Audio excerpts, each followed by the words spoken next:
یہ 3 رمضان المبارک 11 ہجری کو انہوں نے وفات پائی۔ یہ حال ہی میں جو تفسیر لے آیا ہوں بیان القرآن، اور میڈیا کے ذریعے جو مشہور عالم دین ہیں، آپ سنتے رہتے ہیں، ڈاکٹر اسرار صاحب، ڈاکٹر اسرار احمد پورا نام ہے ان کا۔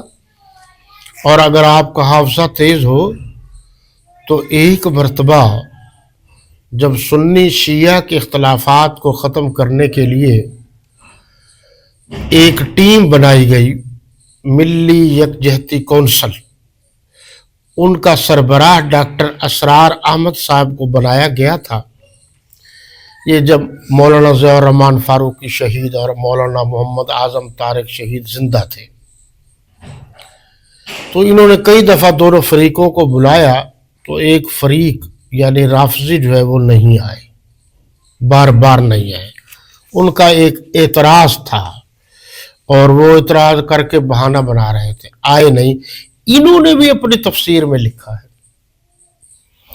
یہ میں حوالہ اس لیے دے رہا ہوں کہ یہ تو ان کے بارے میں کہا جاتا ہے کہ یہ بڑے فراخ دل تھے، بڑے وسیع النظر عالم دین تھے،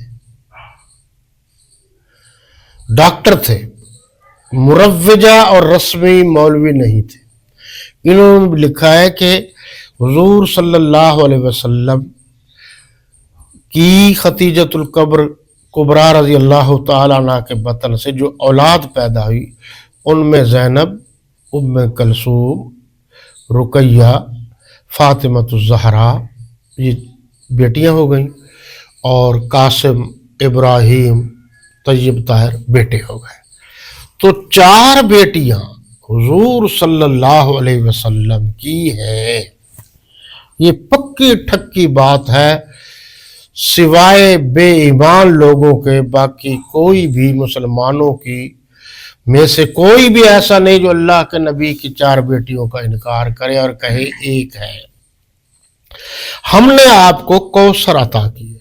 وہ میں نے عرض کیا کہ وہ کعب بن اشرف بھی یہ تانا دیتا تھا۔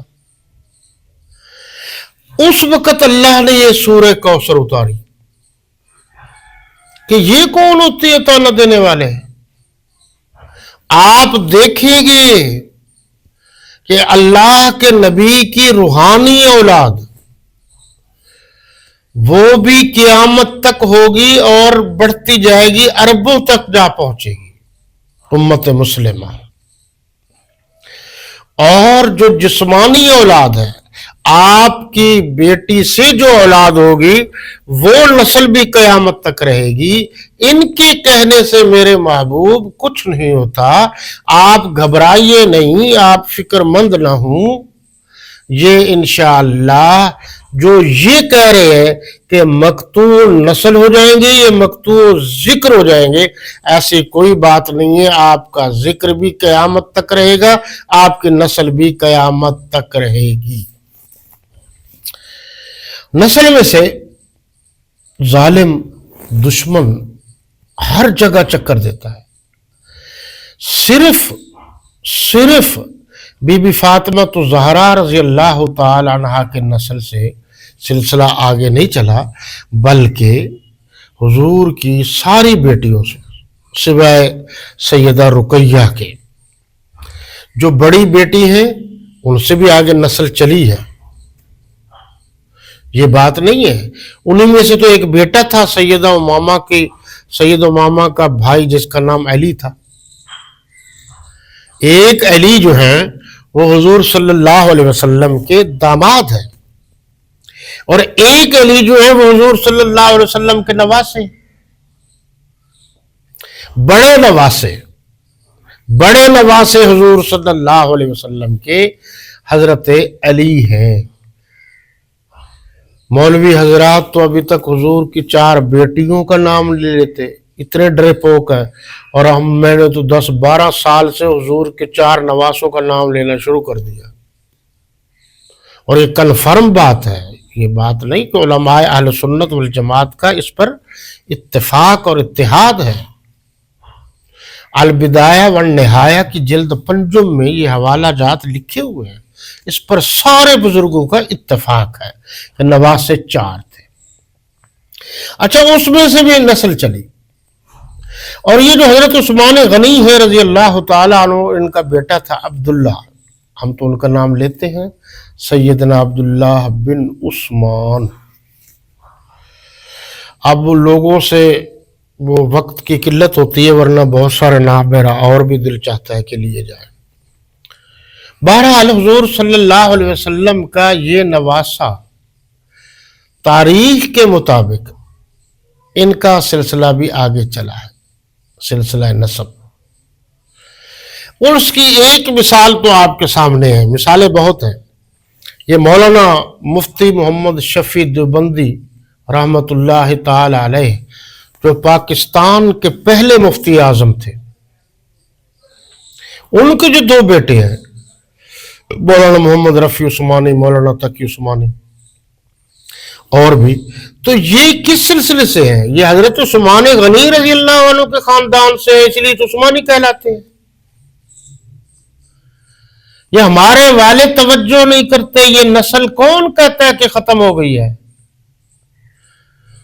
یہ بھی تو حضور کی بیٹی کی اولاد ہے نا، سلسلہ آگے چلا ہے نا۔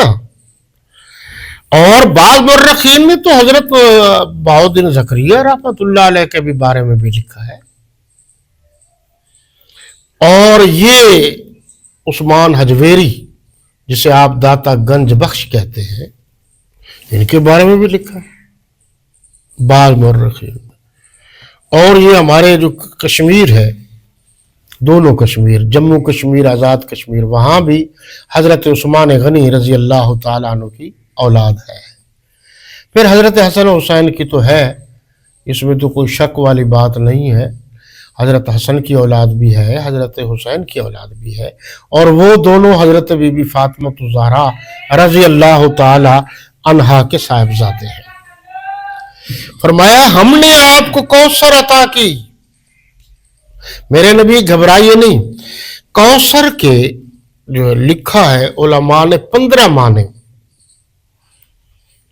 لیکن جو مشہور ہیں وہ 2 ہیں، زیادہ مشہور۔ ایک یہ ہے کہ اللہ حضور اکرم صلی اللہ علیہ وسلم کو جنت میں ایک نہر ہے جس کا نام کوثر ہے، وہ عطا فرمائیں گے، اور اس نہر میں دودھ ہوگا، یعنی پانی اس کا دودھ کی طرح سفید ہوگا، میٹھا ہوگا، اور اس میں شہد ہوگی، شہد میٹھی، صاف، یعنی دونوں چیزیں طاقتور ہیں۔ دوسرا مفہوم یہ لکھا ہے کہ اس کوثر سے مراد، یعنی اس سے مراد انہوں نے لی ہے کثیر بھلائی، خیر کثیر، ہر وہ کام جس میں اللہ کے نبی صلی اللہ علیہ وسلم نے حکم دیا ہے اور اس میں بہت بھلائی ہے، اس کو بھی کہا گیا ہے کہ یہ خیر کثیر ہے۔ تو اس خیر کثیر میں سے سب سے بڑی خیر کثیر قرآن ہے۔ تو 2 چیزوں کا ذکر کیا گیا ہے آگے، فَصَلِّ لِرَبِّكَ وَانْحَرْ، تو اپنے پروردگار کے لیے نماز پڑھا کرو اور قربانی کیا کرو۔ آپ کو سن کر یہ حیرانگی ہوگی کہ پاکستان میں ایسے لوگ بھی ہیں جو نماز کا انکار کرتے ہیں، انکار کہہ رہا ہوں، کچھ تو خفیہ ہیں، کچھ ظاہر ہیں۔ کچھ تو کہتے ہیں کہ امام زمانہ آئے گا، امام مہدی آئے گا تو پھر ہم نمازیں پڑھیں گے، ورنہ پڑھتے نہیں۔ یہ بھی لمبا چوڑا ان کا چکر ہے۔ اور کچھ، ایک اکرم نامی بھی ہے، اور اس نے بھی کہا ہے کہ جناب نماز نہیں ہے، رپھڑ رپھڑ جھوٹ بولتا رہتا ہے۔ 1-2 دفعہ ہماری بھی بحث ہوئی کہ نماز کا لفظ جو ہے فارسی کا ہے، یہ تو علیحدہ بحث ہے۔ نماز کا لفظ کسی زبان کا ہو، عربی میں جو لفظ استعمال ہوتا ہے وہ تو صلاۃ کا ہے۔ اگر فارسی کے بہت سارے الفاظ ہماری اردو میں استعمال ہوتے ہیں تو اس کا یہ مطلب تھوڑی ہے کہ وہ چیز ہی نہیں ہے۔ جیسے اللہ ہے تو اس کی جگہ خدا کہہ دیتے ہیں، خدائے برتر فرمودہ است۔ اللہ عز و جل نے فرمایا ہے تو یہ بات کر دینا غلط ہے۔ لہٰذا یہ بھی اعتراض ہے. پہلی بات میں نے کی کہ یہ اعتراض ہے کہ وہ کہتے ہیں ہی نہیں. دوسری بات یہ وہ کہتے ہیں بڑے دھڑلے سے کہتے ہیں سنی سنائی باتیں جی قرآن میں کہاں لکھا ہے نماز پڑھو. قرآن میں تو یہ لکھا ہے نماز قائم کرو. تو قائم کب ہوگی؟ جب نظم و ضبط ہوگا. اچھا بعض لوگ کہتے ہیں اس سے مراد وہ ہے نظام ہے. تو نظام بھی تب ہوگا جب کوئی شکل سامنے آئے گی. تو نماز ایک شکل ہے نظام کی کہ ایک بڑا ہے جو سامنے ہے امام ہے، پیچھے باقی مقتدی ہیں. جو وہ کہتا ہے پیچھے مقتدی وہی کہتے ہیں، اور ایک دوسرے کے خیریت و عافیت جو ہے وہ جناب اعلیٰ پوچھتے ہیں. اس طریقے سے ملاقات ہو جاتی ہے مسلمانوں کی، دکھ سکھ کا پتہ چل جاتا ہے، اور دوسروں کو پتہ چلتا ہے کہ مسلمان جو ہیں یہ نمازی ہوتے ہیں. اور خاص کر جس نے ملنا ہو مسلمان سے وہ مسجد میں مل سکتا ہے، اور مسلمان جو ہے وہ جھوٹ نہیں بولتا، دھوکہ نہیں دیتا، فراڈ نہیں کرتا، چکر بازی نہیں دیتا.